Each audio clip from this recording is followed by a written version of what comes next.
जय सिया राम। सब सुख लहे तुम्हारी सरना, तुम रक्षक काहू को डरना। बहुत सारे भक्तों का प्रश्न होता है, जिज्ञासा होती है कि हनुमान जी प्रसन्न कैसे होंगे, हनुमान जी कैसे कृपा करेंगे। तो हनुमान जी प्रेम से और भक्ति से प्रसन्न होंगे, और ये प्रेम और भक्ति तभी बढ़ेगी जब आप उनके लीलाओं का श्रवण करेंगे, पाठ करेंगे, गायन करेंगे। सुंदरकांड में श्री हनुमान जी की अद्भुत लीलाओं का वर्णन है और बड़ी सुंदर व्याख्या आचार्य सूरसेन ब्रिजवासी जी कर रहे हैं। स्वागत है आपका। जय सिया राम। और पिछली कड़ी में विभीषण जी से मुलाकात हो चुकी है लंका नगरी में श्री हनुमान जी की। चूँकि विभीषण जी राम राम कह के सुबह जगे हैं और हनुमान जी के हृदय में हर्ष उत्पन्न हुआ है सज्जन को पहचान कर। और आगे की वार्तालाप क्या होती है, आगे क्या कुछ हनुमान जी करते हैं, आइए जानते हैं। जी आइए सर्वप्रथम कुछ चौपाई हैं उनका हम गान कर लेते हैं। जिस समय हनुमान जी महाराज ने राम कथा को गाया तो सुन करके वक्ता और श्रोता दोनों को आनंद मिला। और उसके बाद में जब कुशल क्षेम विभीषण से पूछी तो विभीषण जी अपने बारे में बताते हैं, आइए उसको सुनते हैं। सुनहु पवन सुत रहने हमारी, जिमें दसनन महु जीव बिचारी। तात कबहु मोहि जानिय नाथा, करिहहि कृपा भानुकुल नाथा। तामस तन कछु साधन नाहि, प्रीति न पद रोज मन माही। अब मोहि भा भरोस हनुमंता, बिनु हरि कृपा मिलहि नहीं संता। आइए अद्भुत बात कही है, सुनो हूँ पवन सुत रहने हमारी। विभीषण जी कहते हैं प्रभु आप हमारे बारे में पूछ रहे हैं तो हमारी स्थिति तो बड़ी विचित्र है। सुना हूँ पवन सुत रहने हमारी, हे पवन तनय, हे पवन पुत्र, आप हमारे रहने की स्थिति के बारे में सुनिए। कैसी है कि जिम दसनन महु जीव बिचारी। जैसे हमारे जो दांत हैं उन 32 दांतों के बीच में एक जीव रहती है, ठीक उसी तरह से विभीषण श्रीलंका नगरी के बीच में रहता है। हनुमान जी ने कहा ये तो बहुत बढ़िया बात है।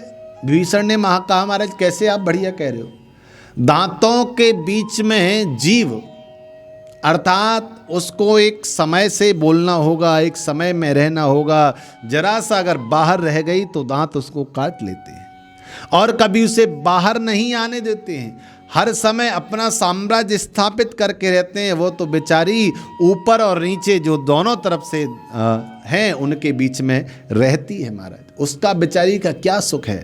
तो हनुमान जी महाराज ने एक भक्त के किस प्रकार से उसको सकारात्मक ऊर्जा से संचार करना चाहिए वो बताया। हनुमान जी ने कहा भैया आपने सही कहा दांत और जीव, लेकिन ये बताओ सबसे पहले आपके जीवन में दांत आए थे या जीव आई थी। विभीषण ने कहा महाराज जीव तो बचपन से पैदा होते ही आ गई और दांत उसके बाद में आए। हनुमान जी ने कहा चलो ठीक है, इसका मतलब दांत पहले बाद में आए, जीव पहले आई। और जिस समय जरा अवस्था आती है, वृद्धावस्था आती है, उस समय क्या होता है। विभीषण ने कहा उस समय भी महाराज जीव रह जाती है और दांत तो चले जाते हैं। हनुमान जी ने कहा अर्थात ये केवल बीच बीच में ही है, न शुरू में थे न अंत में रहेंगे। अर्थात हनुमान जी कहते हैं भैया ये राक्षस प्रवृत्ति के लोग तो केवल बीच बीच में पहले भी नहीं थे, बाद में भी नहीं रहेंगे। थोड़ी समय की बात है, इन्हें संभाल लो। जिस तरह से जीव का साम्राज्य पहले भी था बाद में भी रहेगा, ठीक उसी प्रकार से विभीषण तुम्हारा साम्राज्य पहले भी था और बाद में भी रहेगा। ये थोड़े समय की बात है, बस इसको निकालना है। इसलिए जीव हो तो श्रेष्ठ बनो, क्योंकि दांतों का अस्तित्व जीव से कहीं ज्यादा है। और दूसरी बात हनुमान जी कहते हैं सुनो, अगर जीव ने कोई किसी से अपशब्द बोला तो प्रहार किस पर होता है? दांतों पर। सामने वाला क्या कह रहा है? ज्यादा बोलेगा तेरे दांत तोड़ दूंगा, है ना। और आपको लगता है दांत ज्यादा परेशान करने, आपको कुछ नहीं करना, आप डेंटिस्ट के पास में जाइए और कह कर करिए ये वाला जो है ना बहुत परेशान कर रहा है, इसे उखाड़ के फेंक दो। तो डेंटिस्ट दांत से नहीं पूछेगा कि तुम परेशान कर रहे हो नहीं कर रहे, उसने जीव ने कहा तो उसको उखाड़ फेंकेगा। डेंटिस्ट कौन है? डेंटिस्ट भगवान है। और गोस्वामी जी बतलाना चाह रहे हैं हनुमान जी के माध्यम से कि हे विभीषण, अगर आपने भगवान से शिकायत की कि प्रभु ये राक्षस मुझे बहुत तंग कर रहा है, तो भगवान उसी समय उस राक्षस का संहार करेंगे और तुम्हें उससे मुक्ति मिल जाएगी। तो ये जीव का भाव है। और जीव बड़ी अद्भुत है, अगर वो भगवत नाम में लग जाए तो दुनिया में फिर कितना भी संकट क्यों न हो, उसे भगवान से मिलने से कोई रोक नहीं सकता है। क्योंकि भगवत नाम का सुमिरन जो करते हैं हम वो जिह्वा के माध्यम से करते हैं, और भगवत नाम की कीर्ति का गायन हम जिह्वा के माध्यम से करते हैं। इसलिए अगर आप जीव बने हो तो ये तो बहुत ही बढ़िया बात है। विभीषण ने कहा, हनुमान जी महाराज, क्या मेरे सरकार मुझे कभी याद करते हैं? तात कबहु मोहि जानि अनाथा, करी हैं कृपा भानुकुल नाथा। आहा, प्रभु मुझ अनाथ के ऊपर कभी जो रघुनाथ हैं, जो सूर्य कुल के दिवाकर हैं, जो सूर्य कुल के सूर्य हैं, क्या उनकी कृपा मुझ पर कभी होगी? क्या उनकी कृपा का पात्र मैं कभी बनूंगा? क्यों? तामस तन कछु साधन नाही, प्रीति न पद सरोज मन माही। महाराज मेरा तो राक्षसी शरीर है, और राक्षसी जो शरीर होता है ना, उससे कभी कोई साधना नहीं बनती है। राक्षसी प्रवृत्ति को धारण करके, राक्षसी शरीर को धारण करके, राक्षसी भोजन को धारण करके आप कभी कोई साधना नहीं कर सकते। इसलिए शास्त्रों में कहा गया है कि भैया अगर आपको भोजन करना है तो वो सात्विक करिए, तामसी भोजन से परे रहिए, क्योंकि तामसी भोजन आपकी भक्ति में बाधक बनेगा, आपकी साधना में बाधक बनेगा। इसलिए कहा जाता है सात्विक रहिए। और यही विभीषण करे कि तामस तन कछु साधन नहीं, मेरा तो तन ही तामसी है, राक्षसों के बीच में रहने वाला राक्षस हूं महाराज, इसलिए मेरे शरीर से कभी कोई भक्ति नहीं हो सकती, कभी कोई साधना नहीं हो सकती। प्रीति न पद सरोज मन माही, और न ही मेरे मन में श्री रघुनाथ जी के परमात्मा के चरणों को लेकर के प्रीति है, न ही उनके भाव को लेकर के मन में प्रेम है, समर्पण है, कुछ भी नहीं है, क्योंकि मैं तो एक तामसी हूँ। हनुमान जी महाराज ने कहा कि आपकी बात अपनी जगह सही है कि आप तामसी प्रवृत्ति में रहते हैं, तामसी लोगों के साथ में रहते हैं, लेकिन फिर भी आपके मन में जो परमात्मा के प्रति भक्ति है, भगवान के प्रति जो भक्ति है, वह अद्भुत है, वह विलक्षण है, और वही भक्ति एक दिन आपको भगवान से मिलाएगी। भक्ति भले ही छोटी क्यों न हो, लेकिन भक्ति रूपी बीज का आपके हृदय में अंकुरित होना आवश्यक है। जब तक वह बीज अंकुरित नहीं होगा वह पौधा नहीं बनेगा, पौधा नहीं बनेगा तो वृक्ष नहीं बनेगा, और वृक्ष नहीं बनेगा तो आपके जीवन में उसकी जो छाया का आनंद है वो आपको नहीं मिलेगा। तो सबसे पहले भक्ति का बीज होना चाहिए, अंकुरित होगा तो एक दिन पौधे से वृक्ष बनेगा, और जब आप उस भक्ति रूपी बीज के वृक्ष के नीचे आनंद होंगे, प्रसन्नचित्त होंगे, तो आपको पता चलेगा कि आपको जीवन में आपने क्या किया। इसलिए आप निश्चिंत हो जाइए, आपने जो भक्ति का क्रम धारण किया है इसको चालू रखिए। लेकिन अब मोए भा भरोसा हनुमंता, बिन हरि कृपा मिलहि नहीं संता। विभीषण कहते हैं लेकिन हाँ हनुमान जी इतना तो है, अब मोए भा भरोसा हनुमंता, हे हनुमंत लाल अब मुझे पूर्ण भरोसा हो गया है, क्योंकि आप मिले हो, संत मिले हैं, और संत तभी मिलते हैं जब भगवंत कृपा होती है।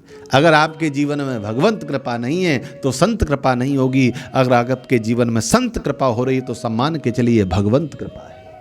भगवंत कृपा से ही संत सुलभ होते हैं, संत की कृपा सुलभ होती है, संत का दर्शन सुलभ होता है। इसलिए विभीषण कहते हैं कि अब मुझे भरोसा हो गया है कि बिना भगवत कृपा के संत नहीं मिलते हैं, तो भगवान की कृपा तो मेरे ऊपर है, उसमें कोई संशय मुझे नहीं है। जौ रघुबीर अनुग्रह कीना, तो तुम मोय दरस हट दीना। एक तो ये होता है कि हम संतों के दर्शन के लिए गए भैया, महात्माओं के दर्शन करके आए।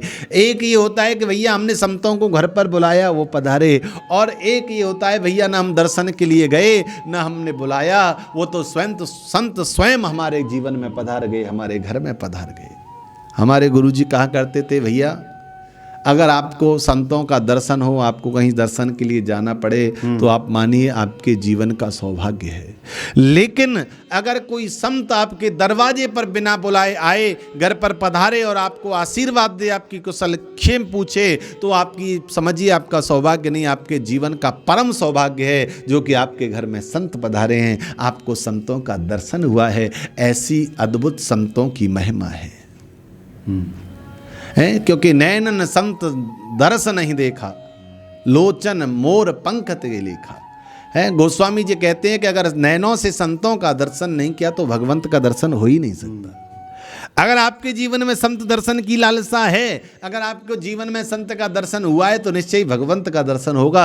लेकिन संत दर्शन की लालसा नहीं है, संत को देख करके आपके मन में आनंद नहीं है, संत को देख करके आपके मन में हर्ष नहीं है, संत को देख करके आपके मन में प्रेम नहीं है, तो निश्चय मानिए भगवान का दर्शन तो भूल ही जाइए। इतनी संत दर्शन की महिमा है।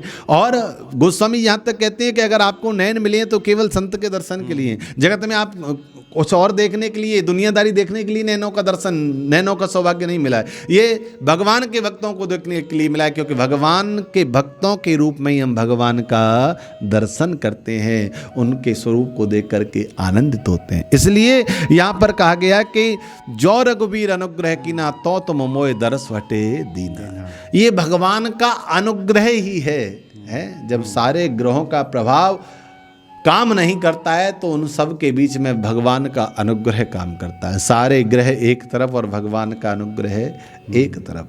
तो गोस्वामी जी कह रहे हैं कि विभीषण कहता है कि रघुनाथ जी का अनुग्रह ही है कि आपने स्वयं से चल कर के मुझे दर्शन दिया, हठपूर्वक, है ना।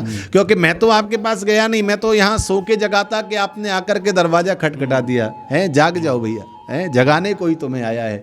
और भैया देखो, अगर जगाने वाला हनुमान जैसा होगा तो जीवन में आपका परिवर्तन जरूर आएगा, आपको आनंद। संत जगाएगा तो तार देगा, और कोई राक्षस, जैसे राक्षसों ने कुंभकर्ण को जगाया तो मार देगा। संत के जागने से आप तर जाते हैं जगाने से, और कोई राक्षस आपको जगाएगा तो आप मर जाओगे, मारे जाओगे। इसलिए संत का तो जगाना भी अच्छा है। तो विभीषण को हनुमान जी महाराज ने जगाया, और वही विभीषण कह रहे हैं कि महाराज आपने हठपूर्वक, मैं तो पता भी नहीं था, जानकारी भी नहीं थी, और आपने दर्शन दिया, तो ये मेरे रघुनाथ जी का ही अनुग्रह। सुनो विभीषण प्रभु के रीति, करें सदा सेवक पर प्रीति।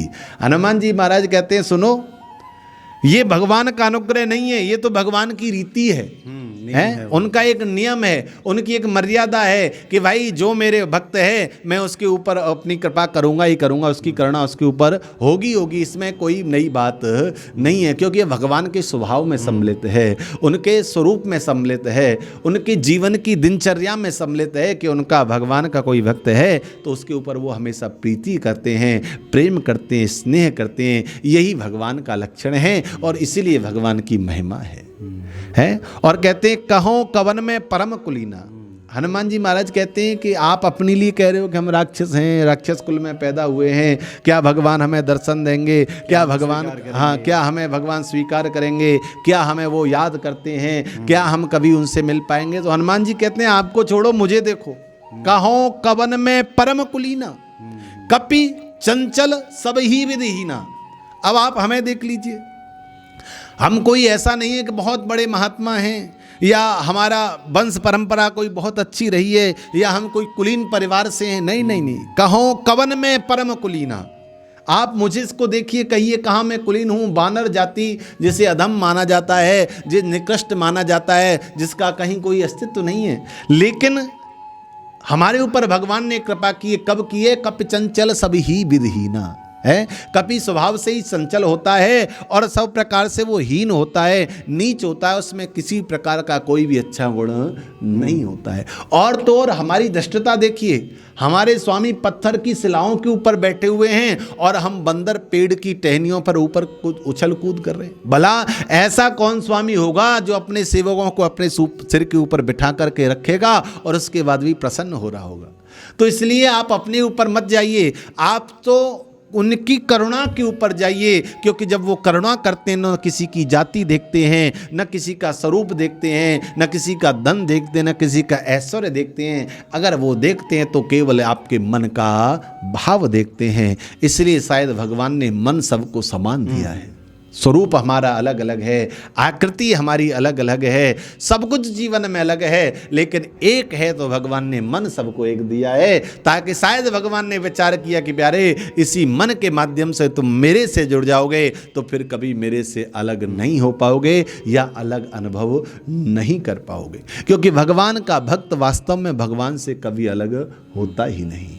क्योंकि जब मैं था तब हरे नहीं, अब हरे हैं मैं नाही, प्रेम गली अति सांकरी, ता मैं दो न समाए। जब व्यक्ति के मन में अभिमान होता है तो मैं मेरापन रहता है, भगवान कहीं नहीं होता उसमें है। जब मैं था तब हरे नहीं, जब केवल मैं मेरापन था, मैंने ये किया, मैंने वो किया, मैं था तो ऐसा हो गया, मैं नहीं होता तो इतने लोग मारे जाते, मैं नहीं होता तो ऐसा अधर्म हो जाता, तो मैं था।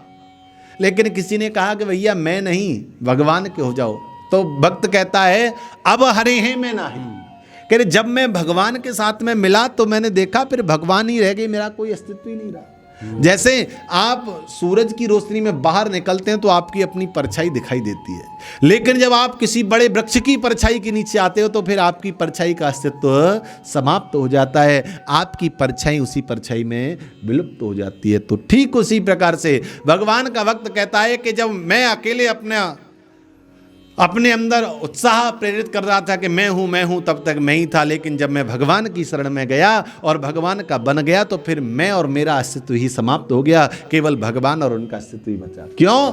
क्योंकि मैं जिस प्रेम के मार्ग पर चला था वह मार्ग इतना सकरा है, इतना छोटा है कि भैया वह मैं दो नहीं जा सकते, एक ही जाएगा, या एक ही मार्ग है, या तो किसी के हो जाओ या किसी को अपना बना लो। तो सबसे बड़ी बात हनुमान जी कहते हैं कि भैया हमने अपने आप को परमात्मा के चरणों में समर्पित कर दिया तो भगवान ने हमें स्वीकार कर लिया, और अगर हम अपने ही उसमें रहते तो कभी भगवान हमें स्वीकार नहीं करते। इसलिए भगवान का जो मार्ग है वह प्रेम का मार्ग है, भक्ति का मार्ग है, अपने आप को मिटाने का मार्ग है। जब व्यक्ति अपने आप को मिटा देता है तो वो भगवानमय हो जाता है। इसलिए हनुमान जी महाराज ने जब विभीषण ने पूछा कि कहो कथा निज कथा बुझाई, तो हनुमान जी महाराज कहते कथा मेरी नहीं है, कथा तो राम की है, और राम जी की ही कथा सुनाई। तो वही हनुमान जी महाराज कह रहे हैं कि इसलिए मेरे सरकार जो है ना वो करुणा के सागर हैं, वो प्रेम के सागर हैं, क्योंकि वो हमारे स्वरूप या कुल या खानदान को देख करके हमारे ऊपर कृपा नहीं करते, वो तो केवल हमारे प्रेम और हमारे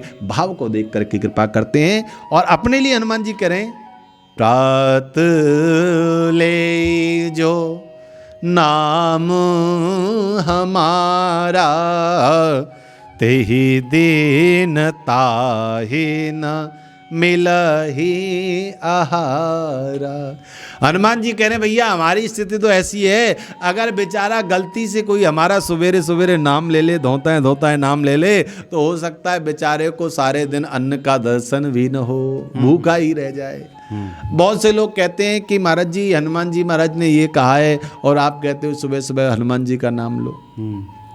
तो एक तरफ हनुमान जी कह रहे हैं जो नाम लेगा उसे भोजन नहीं मिलेगा, और एक तरफ आप कह रहे हैं कि नाम लो तो कैसे लिया जाए।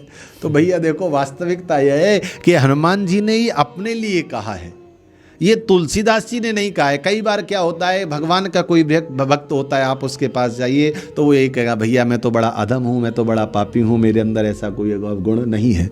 तुलसी बाबा आए सूरदास जी के पास में और कहा कि भगवान का कोई पद गाइए, तो सूरदास जी ने कहा मौसम कौन कुटिल खलकानी, ये पद गाया। गोस्वामी जी ने कहा चलो कोई दूसरा गाइए, तो उन्होंने गाया हरि जी मोरे अवगुण चित न धरो। तो गोस्वामी जी ने कहा सूरदास जी तुम केवल अपने अवगुण, अपने अपराध इन्हीं में लगे रहते हो, या कभी भगवान के समीप भी जाओगे? उनका गुण गाइए। मैंने आपके अपने अवगुण थोड़ी पूछे हैं, वो तो मुझे पता है कि मेरे अंदर भी हैं, लेकिन हमें अपने अवगुण नहीं गाने, हमें तो भगवान नाम गाना है, आप उसको सुनाइए। तो गोस्वामी जी से सूरदास जी ने कहा कि भैया वास्तविकता यह है कि मैं इतना गुणी नहीं हूं कि मैं उनके गुण गा सकूं, इसलिए मैं तो अपने अवगुण उनके सामने कहता हूं कि प्रभु जी जितने मेरे अवगुण हैं उनके अपने अंदर मत धार रहिए, और मैं कुटिल हूं, खल हूं, कामी हूं। लेकिन क्या सूरदास जी ने ऐसा कहा तो ऐसे वो थे? सूरदास जी के पदों को आप सुनिए साहब, जो नेत्र वाले हैं भगवान का दर्शन करके इन नेत्रों से वो उस श्रृंगार का वर्णन नहीं कर सकते जिस श्रृंगार का वर्णन सूरदास जी ने नेत्र विहीनता पर किया है। तो बाह्य दृष्टि भले ही उनके पास नहीं थी, लेकिन अंतर्दृष्टि से उन भगवान के स्वरूप को उन्होंने और अपनी कलम के माध्यम से गाया, और ऐसा गाया कि शायद आज नेत्र वाला कोई नहीं गा सकता। तो ये भक्त का एक भाव होता है। तो हनुमान जी महाराज कह रहे हैं कि जैसे तुम कह रहे हो ना कि मैं राक्षस कुल में पैदा हूँ, राक्षस हूँ, ऐसे ही हनुमान जी महाराज कह रहे हैं भैया मैं भी ऐसा ही हूँ, बंदर हूँ। सुबह सुबह कोई नाम ले ले तो बेचारे के घर में राड़ हो जाए, भोजन भी ना मिले। लेकिन वास्तविकता यह है कि अगर हम हनुमान जी का सुबह सुबह नाम लेते हैं तो पूरा दिन आनंद से कटता है, और ये वास्तविकता है, इसमें कोई भी संशय नहीं है। इसलिए बहुत सारे लोगों का प्रश्न होता है, फ़ोन आते हैं, कई बार व्हाट्सअप आता है कि महाराज जी सुबह सुबह हनुमान जी का नाम लें या न लें, आप करो सुबह सुबह अनुष्ठान प्रारंभ कर दो, और वहाँ कह रहे हैं कि नहीं लेना चाहिए। तो इन सब भ्रम से दूर रहिए। वैसे भी हनुमान जी ने वहाँ अपने कुल की बात की है, कहा है कि मैं कौन से परम कुल का हूँ, और प्रात ले जो नाम हमारा, मेरा नहीं, मतलब वानरों का मतलब हम उस कुल से आते हैं। और एक भरोसा दे रहे हैं विभीषण जी को कि चिंता मत कीजिए, आप ये कह रहे हैं आप में इतने सारे अवगुण हैं, तो हम ही कौन से बढ़े? हम ही कौन से बढ़े? जब हमें स्वीकार किया गया तो आपको भी। तो ये केवल उस विषय के संदर्भ में था, इसका हनुमान जी से कोई लेना देना नहीं है। ये बड़प्पन है हनुमान जी का बड़प्पन है, और उसी के लिए कह रहे हैं। आगे देखिए, उसको सुनकर के जो विभीषण है उसने क्या किया? असमय अधम सुना सखा सुनु मोहू पर रघुवीर, कीनी कृपा सुमिर गुण भरे बिलोचन नीर। हे सखा सुनिए, मैं ऐसा अधम हूं, पर राम जी ने मेरे ऊपर कृपा की है, करुणा की है, इसलिए भगवान के चरणों का स्मरण करके कीनी कृपा सुमिर गुण भरे बिलोचन नीर। हनुमान जी महाराज कहते हैं जब उन्होंने मेरे ऊपर कृपा की है तो तुम्हारे ऊपर कृपा करेंगे। और यह सुनकर के दोनों हनुमान और विभीषण दोनों के नेत्र जो है उस प्रेम के सागर में डूब जाते हैं, अश्रुपात होने लगता है। भगवत नाम की चर्चा और उनकी लीला उनके स्मरण में हो आती है। तो जीवन की वास्तविकता यह है कि जब हम भगवान की शरणागति को स्वीकार करते हैं तो हमें मन से स्वीकार करना चाहिए। आजकल क्या है, हम तन से तो भगवान के सन्मुख बैठते हैं, लेकिन कभी मन से उनके पास में नहीं जाते। शास्त्र कहता है कि तन जाए न जाए, लेकिन मन उनके चरणों में चला जाए। और मन एक बार उनके चरणों में चला गया तो सही दिशा और दशा दोनों ही मन की हो जाएंगी। दिशा भी मिल जाएगी और दशा भी बदल जाएगी। आपकी बातों को सुनने के बाद एक हमें स्मरण आ रहा है, बहुत बार हम सुनते हैं, जैसे आपने भी हनुमान जी की चर्चा में कहा कि जो सच में ईश्वर की कृपा पात्र होते हैं वो कहते हैं कि हम में तो ऐसा कोई गुण ही नहीं था कि ईश्वर ने कृपा कर दी।